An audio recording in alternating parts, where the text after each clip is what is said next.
Welcome to the Nursing Dose with your host, Farah, aka Dr. Laurent. I have a very special guest today. We have Tina Baxter from the Nurse Shark Academy. So excited to have you on. She's going to introduce herself in just a moment, and we're going to be talking about how to start your side gig as a nurse, right? So, thank you and welcome, Tina. Go ahead and tell them about yourself.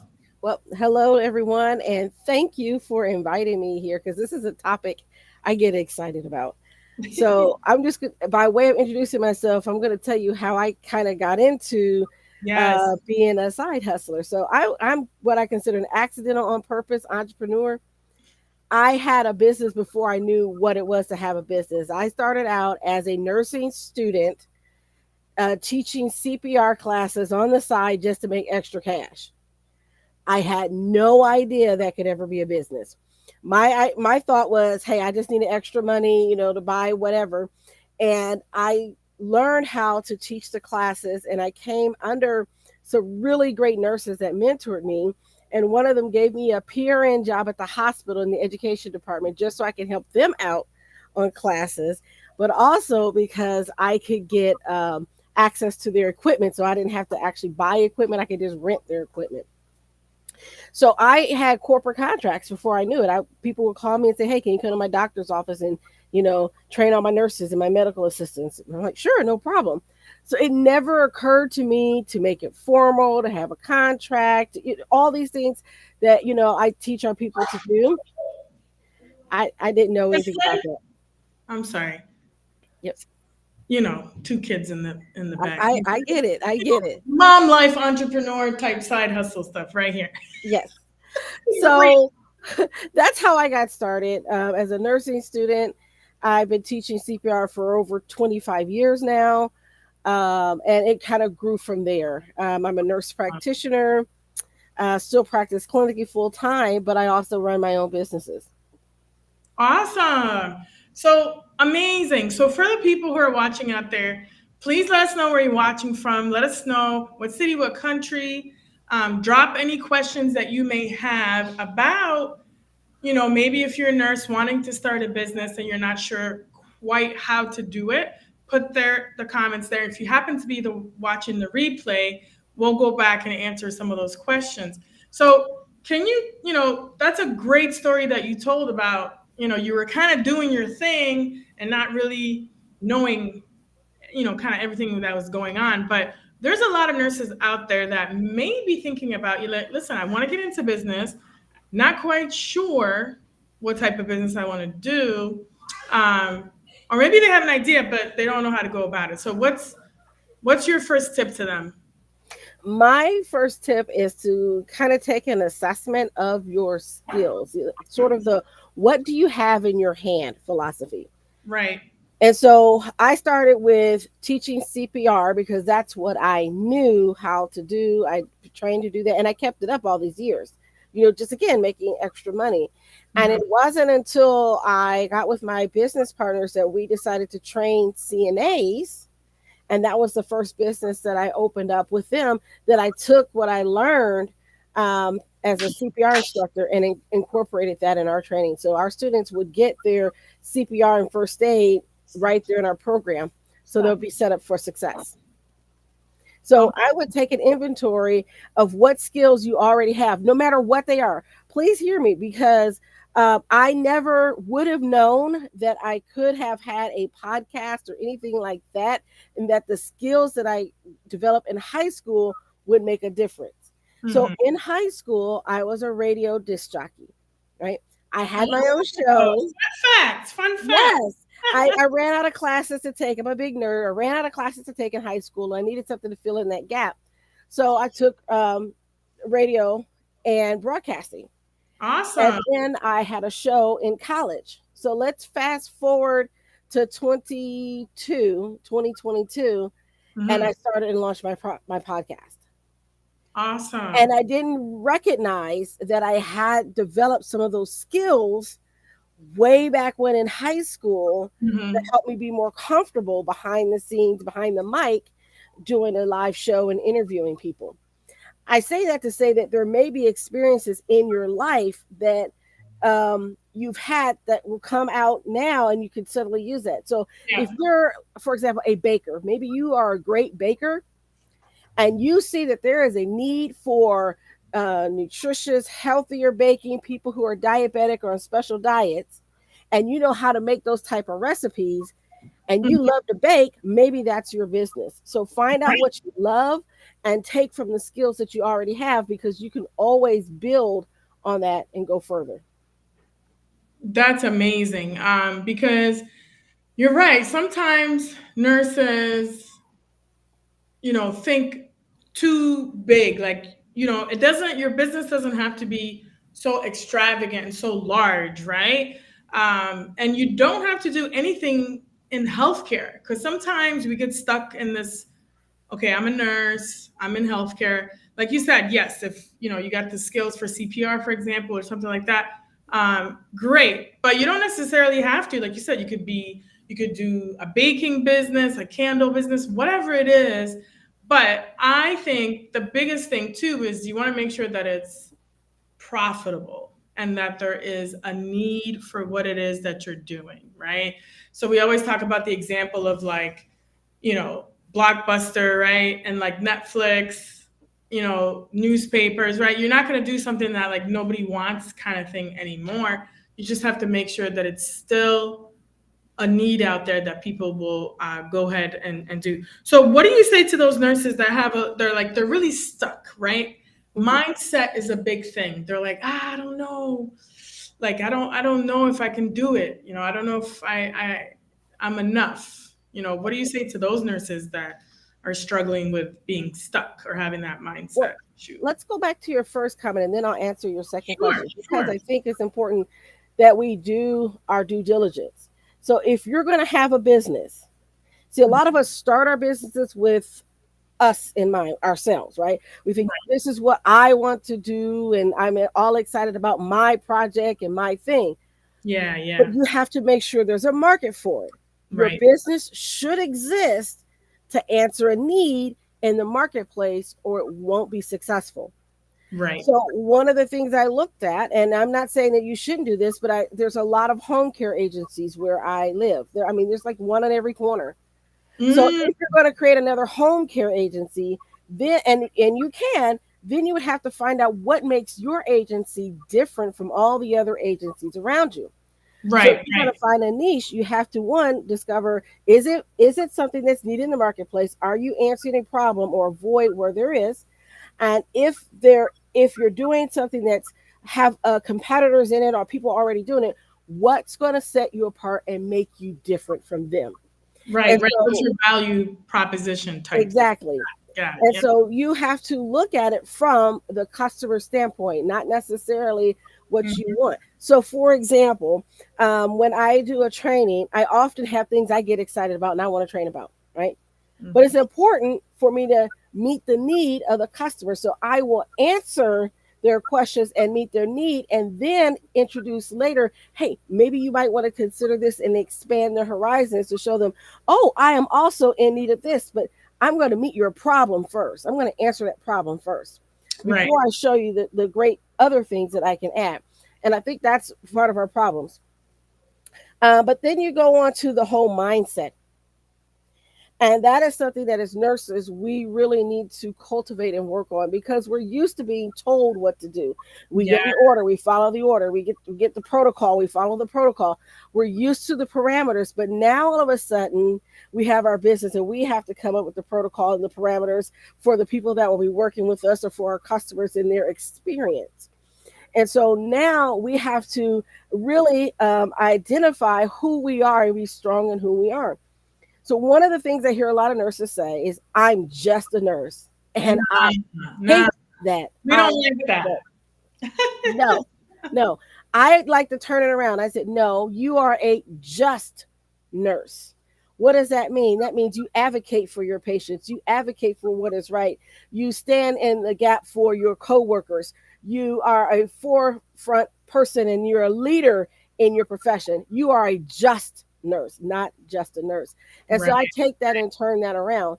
And so one of the things we work on in the coaching program is your mindset and getting rid of some of those limiting beliefs that said, I can't I Right. say if everything is figure outable, right? Yes. You can figure it out. I had that on my desk. Actually, I still have it. It's a little sign. It says everything is figure outable. That that's part of that Yes. ER back.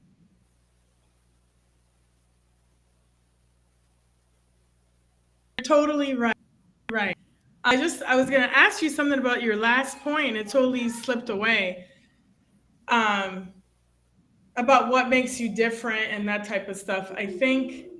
also um, it's okay. You can still do these things, but like you said, you have to look at how how well you're doing it.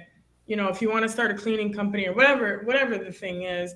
But like time is a big thing, right? We also have to Yes. think about like even nurses, right? We don't like to spend a lot of time doing things. We're like, okay, show me, the fastest way or whatever it is. So I think it's the same thing, like you're saying, like customer service and delivery or the experience, as you mentioned. Mhm. You really got to think about that. So talk to me more about your program. How do you start off really with your clients who are interested in starting the business? Like, what are the fundamental things that you kind of go through in the beginning? One of the things we talk about is your why.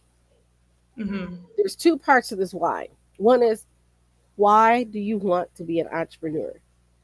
Where are you trying to go with this? Because if you don't have a good reason or a solid foundation for that, it's going to be so easy for you to get discouraged and derailed and not go further. The second why is, why does your business exist? Because you have to be able to answer those questions so that you can build from there. So we actually start with a little bit of mindset work from day one. Right. And I kind of introduce those things because when we get to the part of we're trying to write your business plan and do your market research, if you're not clear on who you're serving, why you're in this business, what you're going to do, you're going to get lost. You're going to be tired. You're not going to want to do the things that you need to do. And Right. when I just say that if you're sitting on the fence right now and you're thinking, oh, it's too much, I don't have time to start my business, can you start getting ready? See, you have to take that first step. Right. Right. People look at me and think, oh, you're doing everything, you're doing a lot. Yeah, but I didn't do it all in one day. I didn't start there. I started as a CPR instructor. I started as, learning how to be a CNA instructor. I added to my businesses as we went along. And so the key is just to start. So maybe you want to start a CPR school. You want to train and do CPR. So maybe your place to start is to find out where you can be trained to be an instructor. Where's the class is going to be? How much is it going to cost to have the class? If you have to save up money for the cost to attend the class, find an extra shift to work to pay for that class. You start where you are, and Mhm. you may have to start slow. When we started our CNA training school, this is how we got a lot of our equipment. We went to people that we knew. We approached nursing homes that we knew and said, "Hey, are you giving away any beds? You getting rid of something? Any medical equipment that you don't want? You want to clean out your warehouse? We'll be happy to take." We went to flea markets and found these really big safes. They were fireproof filing cabinets for our student files. You know how much those things cost if you buy them retail? So we were able to find those types of things. And so piece by Mhm. piece, we began buying the equipment and finding the things that we needed so that when we got ready to open, we were ready to open. And so this is why I say start where you are and Mhm. start today. Don't wait. So if it's finding a coaching program that you need to get into, go Right. listening to someone's blog. I was listening to a podcast the other day, a few years ago, I should say, and one of the businesses that was presented was a lice removal business. And I thought, this sounds amazing. This nurse is making all this money. She was a school nurse, LPN. She started this lice removal business. She was making six figures in this business in her first year. I said it was a franchise model. Sounds great. I researched a franchise. We only have two in our state. I would be perfectly located in the middle of the state for this. I was like really excited about it. Sound like a good, solid business plan. But then it came down to this. I don't like head lice. I would be miserable If I had to remove headlights every day, right? Yeah, yeah, Great, yeah. great business. Anybody's interested in that, I can find that information for you and pass it on to you if you want to be in a lights removal business. But it wasn't the right business for me. Right. And Exactly. sometimes we choose things because we see the profitability, we can make this money, it's an open area, great niche, but it may not be right for you. And that's why I don't own a home care business.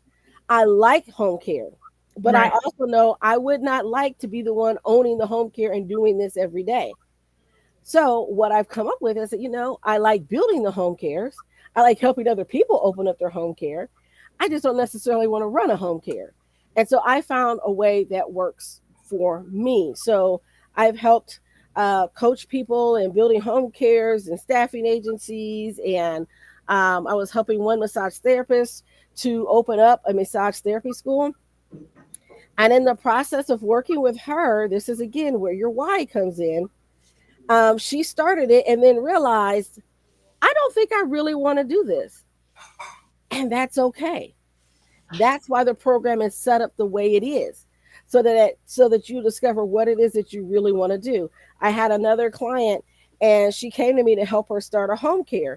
And as we're talking, she kept talking about supplying aids to the nursing home and in home care businesses. And I said, wait a minute. You don't actually want to start a home care. What you're excited about is a staffing agency. The reason why you're miserable, you're in the wrong business. Hmm. And once she flipped her business, she did so much better. Yeah, yeah, that's a good point because I think that's one of the biggest things that a lot of nurses come to me about, and they'll say things like, "Well, I want to start something on the side, not really sure what to start."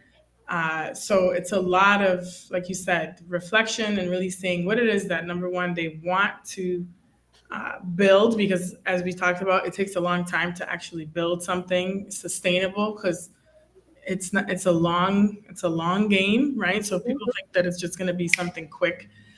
So it's something that you definitely have to build, like you said, and it takes time to get everything set up to build this business. And then number two is it going to be profitable? Because yes, you can like doing something, and you're like, yeah, let me start this business. But if nobody wants it, right, it's going to be you're just going to put all your effort and money into something, and then nobody's going to want to buy it. So that's definitely foundational. But I think to I start. also don't want you to be afraid to try new things Right. because people see me now and they're like, "Oh yeah, you're great." Yeah, but you missed the part where I partnered with a genetics testing company, and we were trying to do some things in that area, and it didn't work out. And then I partnered with another company that was doing allergy testing, a startup. And I was a nurse practitioner. They just contracted with me to help run it, the clinical part of it. But then Right. it ultimately ran into regulatory hurdles and they weren't successful. A couple years later, another company comes out with their very idea that they had, and they were able to be successful with it. So, again, don't be afraid to try new things. And so there are many ventures that I tried that didn't work out, but that's okay. I learned something every time along the way. And so now I'm a lot better at picking the things that I want to do and realizing that, hey, this fits my mission and my goals. And it's something I want to be a part of. But in other aspects, I've just learned to say, that's not the right opportunity for me, but maybe I know someone that's a perfect opportunity for them. So don't be afraid to try new things because you never know where it could lead to. I decided to try to be a radio broadcaster, and look what it led to. It took years to get there, Yes. um, but it actually panned out. And so that's why I want to tell people: don't be afraid to try. Don't be afraid to fail. Okay, if you're gonna fail forward and fail fast. So when those other ventures didn't work out, I didn't, give up. I just moved on to the next thing. We kept rolling on. And so some of those people I'm still friends with today. The gentleman that owned the company for the allergy testing, he ended up owning a different company and doing some things with cardiac something, and he's doing great, joint replacements and all this kind of stuff. So he's doing Yeah. his own thing. I'm still friends with these people. I mean, I brought them to a dinner I was having with the chamber. I made them my guests at our corporate table. I'm like, hey, come on, sit, be our guest at our table. So I still keep in contact with them and Tell, hear from them every now and then. tell the people where you are located so they know. Yeah. So I'm in Anderson, Indiana. But the great thing with technology today, I can help you all over the world. And I've talked to people all over the world. And again, may not know specifically your market.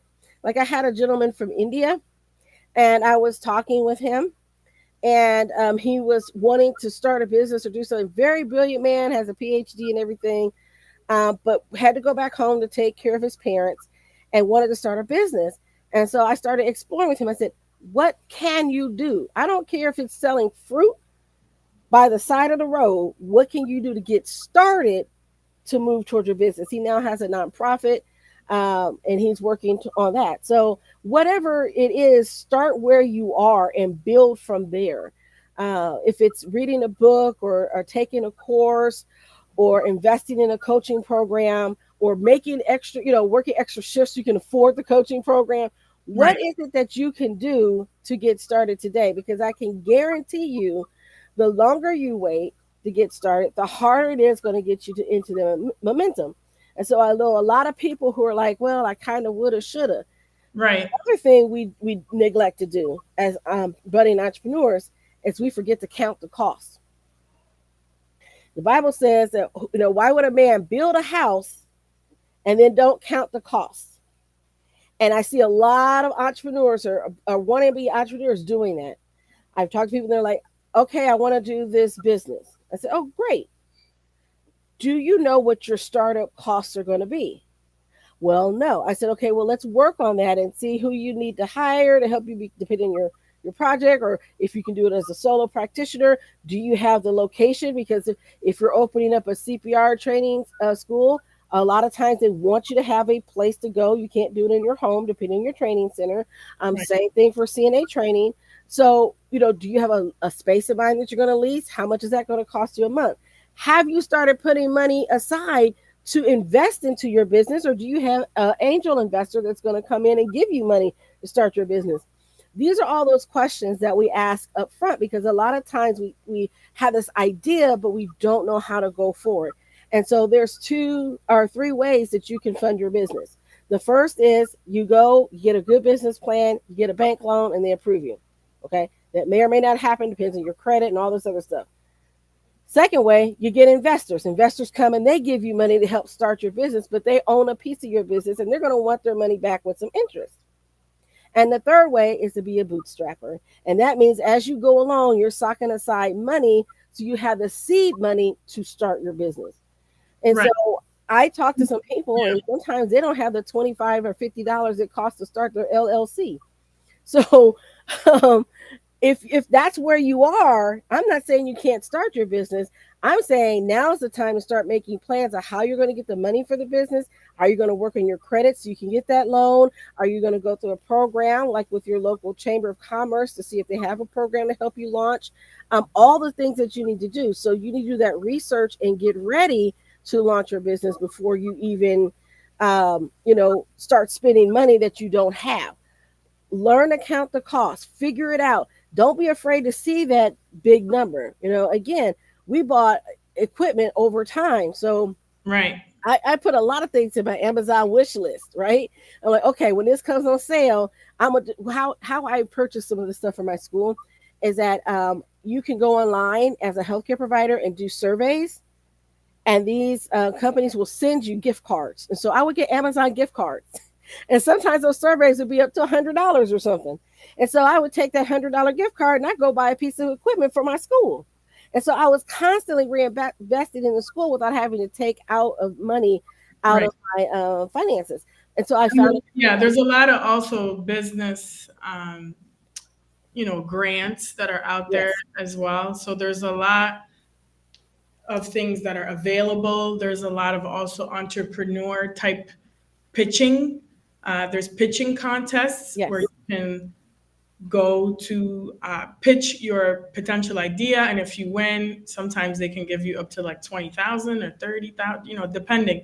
So figure out, just googling even, because there's ways that you can actually get money without like taking out a loan or something like that. And it just depends. But I think a lot of nurses that are out there that are still working, maybe that want to start a side hustle. A lot of nurses go into like say consulting or coaching, as you and I are doing. I'm a career coach and also, helping nurses with, different things like branding. That's something else, right? Because you may not have your idea, let's say just now as you're talking, but being visible, I think, is very important because when you now want to launch something, you now have a support, right? You have a community. So we have just a few minutes left, but like, what would you say your top three tips for nurses out there who want to start a business? What are the top three tips that you would give them or advice? One, do your homework. Take the time to do the research to find out what you need to do to open up your business and get your ideas. So a lot of times we're like, no, that's a lot of effort. We don't know if the business is going to be viable. You won't know until you do the research. The second thing I would do is find your tribe. Find somebody that is in your corner that can help you. And you want to have a mentor, a coach. Get your Once you start your business, you want to make sure you have an attorney, a CPA, all those regulatory hurdles. Ask the questions first because you don't want to get started and find out, oh, you made a mistake, and now you got to try to backtrack and you Right. get into legal issues. And lastly, I'm going to say don't be afraid to ask for help. So many times we get out there, we want to do it all on our own, but that's not the way to go.